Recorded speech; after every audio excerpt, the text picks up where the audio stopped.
Los saludamos, amigas y amigos de 15 UCR, este medio televisivo que se paga con los impuestos que tributan los habitantes, y de esto mi invitado algo sabe porque fue viceministro de Hacienda, pero porque la otra parte se paga con lo que Hacienda logra endeudarse.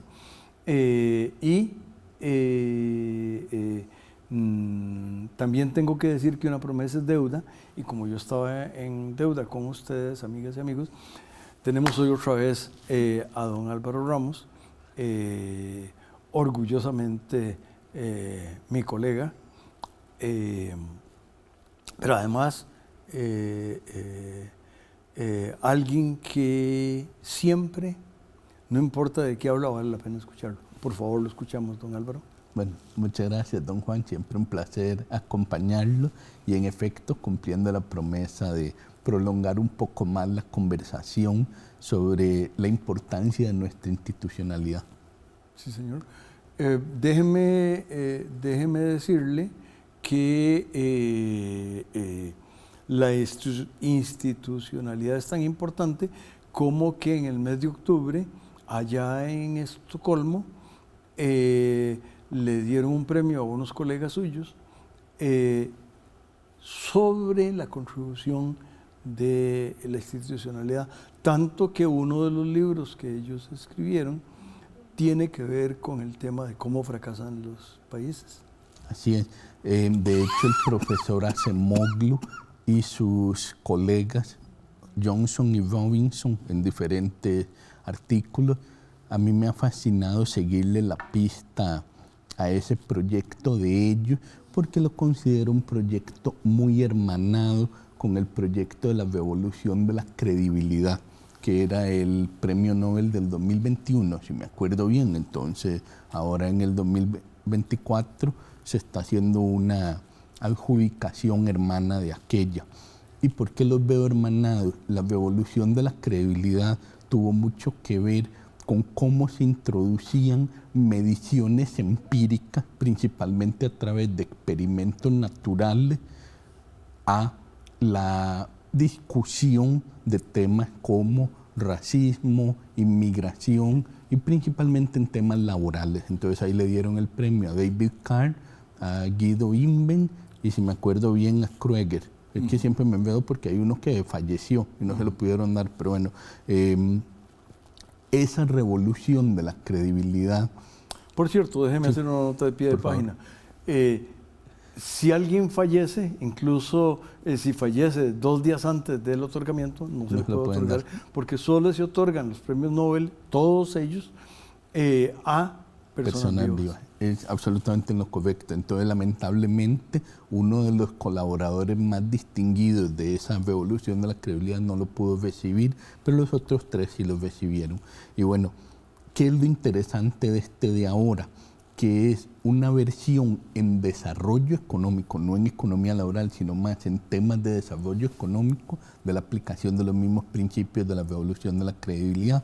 Entonces, de hecho, a mí no me gustan tanto algunos de los papers originales en, digamos, la fidelidad del uso de los datos que hicieron. Pero claro, yo lo veo un poco como en filosofía, que los primeros que escriben una nueva idea les cuesta un poco explicar bien qué están diciendo, y los sucesores la van refinando y la van haciendo más digerible. Y bueno, eso pasó con los primeros esfuerzos de Acemoglu y sus colegas. Pues, por ejemplo, para mí está mucho mejor logrado como paper el paper de Melissa Bell, que es una de las discípulas de Acemoglu, sobre la mita peruana.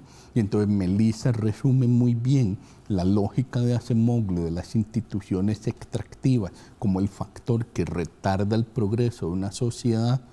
Y ella dice, bueno, veamos una institución extractiva, la mita peruana en la colonia, dónde fue más fuerte y dónde fue más débil dentro de una misma jurisdicción, básicamente Perú, y donde empieza a hacer el contraste aún hoy aquellas regiones peruanas que fueron especialmente afectadas por el proceso de la mita están rezagadas respecto a las demás.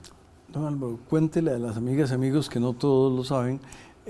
Para ellos, mita puede ser la abuelita, de manera que la mita peruana es otra cosa. Por favor, sí, bueno, cuéntele no, a las amigas y amigos. Básicamente una especie de pseudoesclavitud muy vinculada a la minería del oro y la plata en Perú.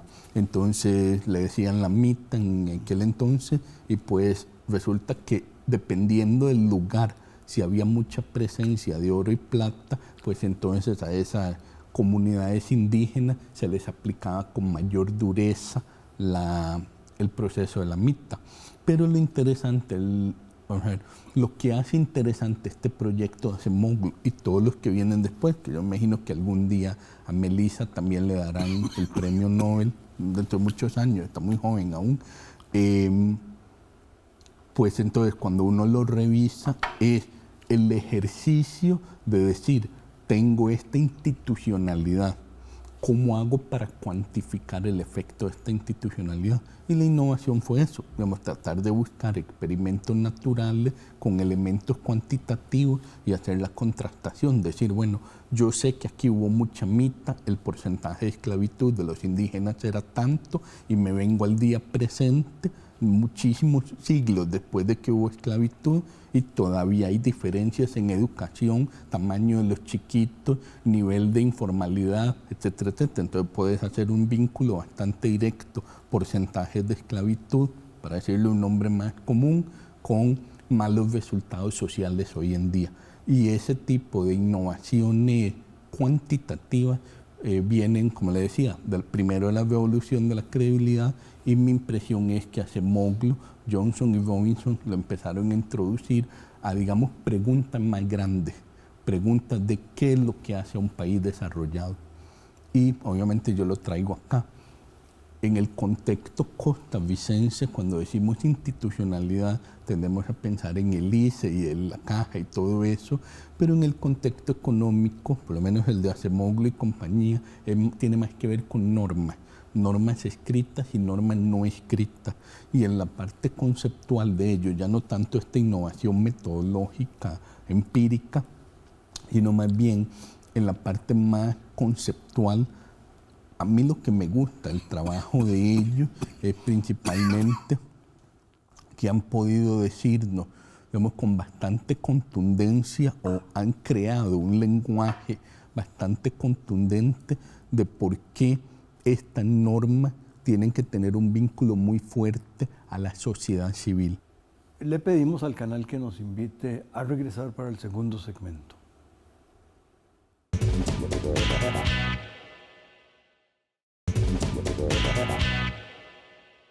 Continuamos, amigas y amigos, escuchando a don Álvaro Ramos, y vean la clase de espléndido profesor de economía que se están perdiendo los estudiantes porque no lo tenemos en las aulas, o por lo menos que yo sepa.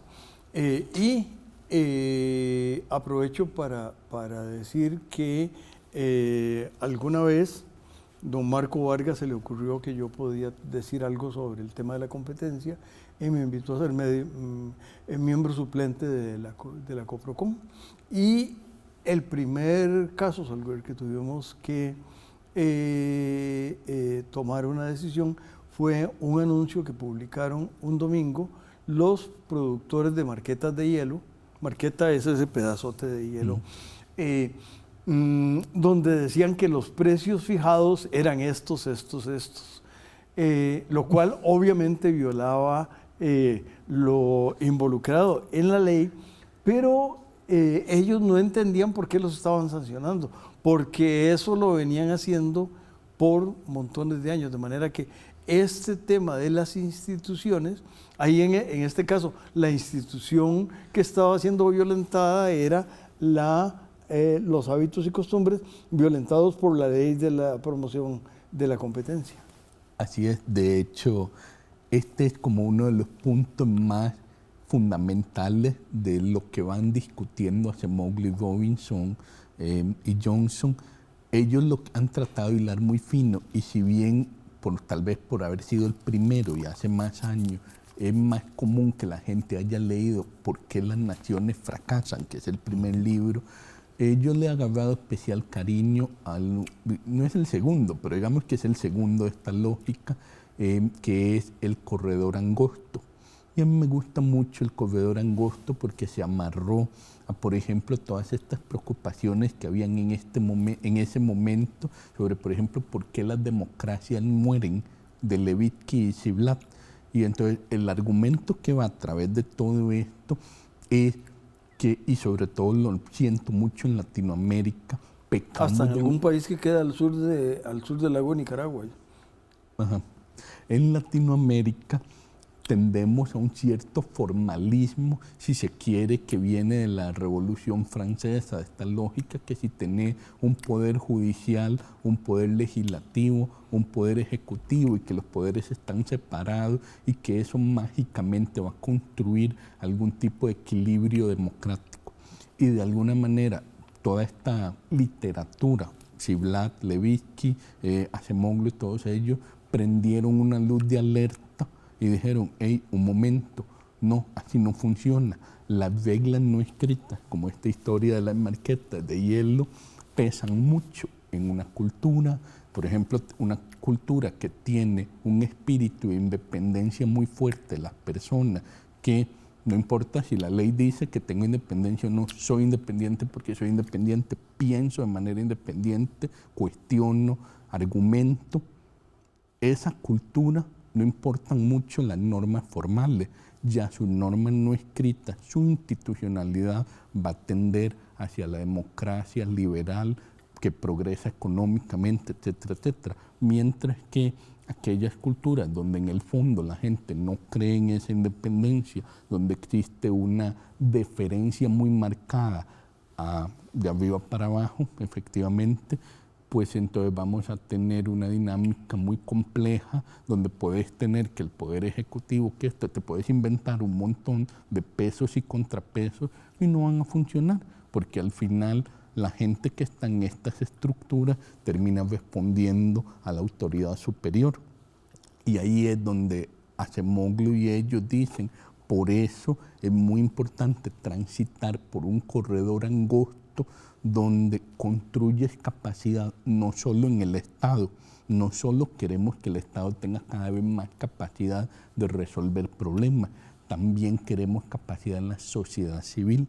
¿Por qué? Porque entonces de aquí una sociedad civil con alta capacidad de cuestionamiento, de exigencia, de decir usted no pasa de este límite, pues entonces en esa combinación un Estado fuerte con una sociedad civil fuerte, con alta capacidad, entonces ahí transita por ese corredor angosto, muy angustioso, de prosperidad y libertad.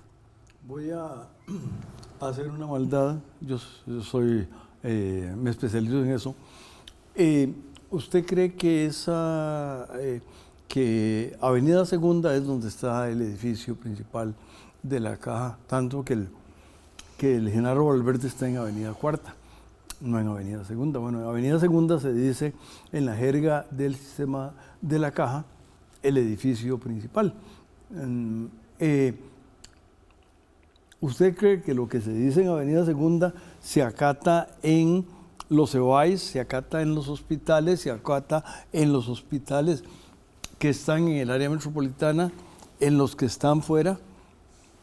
¿Qué le parece? Yo sé que es una maldad mía, pero No, es una muy buena pregunta. De una u otra manera, la medida en la que no se acate, pero el sistema más o menos sigue funcionando, es reflejo de las distintas capacidades de una entidad u otra, en efecto. Pero más allá de eso, si no se está acatando, a veces uno tendría que preguntarse dónde estaría fallando el proceso de legitimación de que la decisión que haya en una estructura, como dice usted, en la Avenida Segunda, no se acate más abajo, si en buena teoría esa estructura en Avenida Segunda, llamada Junta Directiva de la Caja, tiene una estructura tripartita que le debería de conferir mucha legitimidad, con actores del gobierno, actores de los empleadores representados por la UCAEP y actores de los sectores sociales, sindicalismo, cooperativismo y solidarismo. Entonces, si vos tenés este proceso de legitimación social, siempre me intrigó en qué escenario la burocracia de la caja intenta no responder a este proceso de legitimación. Mi impresión es que cualquier resistencia siempre va a ser acotada en el tiempo. Pueden ralentizarlo, pero nunca se van a atrever a desafiarlo abiertamente. Esa era la lectura, no sé si optimista, que yo tenía, que la mayoría de temas globales de la caja emanan principalmente de las estructuras superiores y más bien de una retroalimentación que viene desde abajo. El ejemplo típico que yo daba siempre, volviendo a los CEBAI, es la misma estructuración de la caja tiende a conferir mucha legitimidad a los muy altos jerarcas de los hospitales, como tiende a ser lógico. Digamos, típicamente un médico muy distinguido, con especialidad, subespecialidad, muchos años de experiencia, va creciendo en el hospital y se ve como la persona, digamos, más legítima, digamos, en la estructura médica. Pero ¿cuál es el tema con eso? Que entonces su contraparte, el médico general que trabaja en un EBAI de un área rural, desde un punto de vista de peso personal, el peso personalísimo, la legitimidad de este director del hospital es mucho más alta que la de este EBAI. Pero entonces la junta directiva tiende a escuchar mucho a este director del hospital, no al médico del EBAI.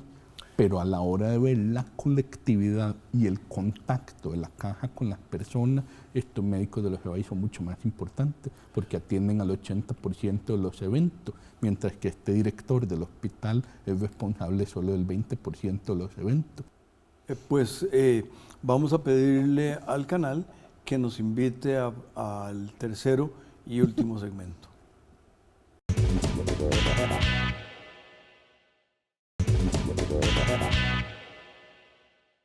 Pues, dado todo lo que ha dicho don Álvaro, pues ahí está el primero de los libros, Acemoglu y Robinson, y el corredor angosto, confieso que no lo tengo, pero me parece que fue muy importante la manera en que el doctor Ramos ubicó esa precedencia.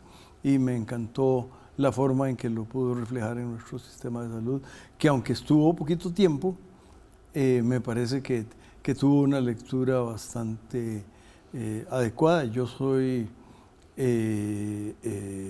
tan cliente de ese sistema que nací en un hospital de la Caja. Por favor, don Álvaro. No, pues un poco volviendo a estos procesos de la salud, del cuestionamiento social a la toma de decisiones, a ese contraste, ese va y viene. Y bueno, y esos procesos de legitimación, volvemos a lo mismo. Para mí es muy interesante hablar con doctores. Muy recientemente he tenido la experiencia. Les pregunto, ¿por qué admira usted a otro doctor? Bueno, y es porque ese proceso de legitimación de, bueno, no solo esta verticalidad de la autoridad, sino, bueno, ¿por qué admiras a este doctor? Si tuvieras una situación personal de, no sé, salud grave, ¿a qué doctor irías y por qué? Bueno, y entonces es muy interesante irlos oyendo, desde la fineza con la que el doctor detecta exactamente qué es lo que tiene, hasta su capacidad de proceder con una cirugía poco invasiva, hasta su trato humano o menos humano, lo que sea, ¿verdad? Y todo eso va configurando una autoridad, una legitimación.